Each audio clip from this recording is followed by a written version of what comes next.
Ranjith Israel അർജുന്റെ രക്ഷാപ്രവർത്തനത്തിനിടയിൽ മലയാളം മാധ്യമങ്ങൾ ആദ്യം തിരയുന്നത് ആശ്വാസവാക്കുകളിലേക്ക് കാതോർക്കുന്നത് ഈ പേരിലേക്കായിരിക്കും.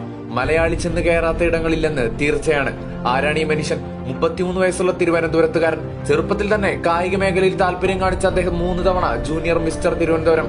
കൂടാതെ ഗോവ നാഷണൽ ഇൻസ്റ്റിറ്റ്യൂട്ടിൽ നിന്ന് ജീവൻ രക്ഷാ സാങ്കേതികതയിൽ പരിശീലനം. സൈന്യത്തിൽ ചേരാൻ ആഗ്രഹിച്ച് പ്രായപരിധി കാരണം സ്വപ്നം ബാക്കിയായി 21 വയസ്സിൽ തലച്ചോറിലുണ്ടായ ഗുരുതരാരോഗ്യ പ്രശ്നത്തെ പോലും തോൽപ്പിച്ച് സന്നദ്ധ സേവനം ചെയ്യാൻ ആഗ്രഹിച്ച് ദുരന്തങ്ങളിൽ ജീവൻ രക്ഷിക്കാനുള്ള പരിശീലനം നേടി. ഉത്തരാഖണ്ഡിലെ മേഘവിസ്ഫോടനം, കേരളത്തിലെ പ്രളയം, കവളപ്പാറയിലെയും ഇടുക്കിയിലെയും ഉരുൾപൊട്ടൽ, തപോവൻ, തുരങ്കം എന്നിവിടങ്ങളിലെല്ലാം ഈ മലയാളി ജീവൻ പണയം വെച്ച് കൈത്താങ്ങായിരുന്നു. സൈന്യത്തിൽ നിന്ന് പരിശീലനം ലഭിച്ച അദ്ദേഹം ദുരന്ത സ്ഥലങ്ങളിൽ കൃത്യമായ നിർദ്ദേശം നൽകാനും പ്രാപ്തനാണ്.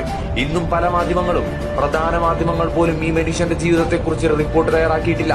കാലം ഇത്ര കഴിഞ്ഞിട്ടും സ്വന്തം നിലയ്ക്ക് വാങ്ങിക്കൂട്ടുന്ന വില കൂടിയ എക്യുപ്മെന്റ്സുമാണ് അദ്ദേഹം ഇതിനെല്ലാം ഉപയോഗിക്കുന്നത്.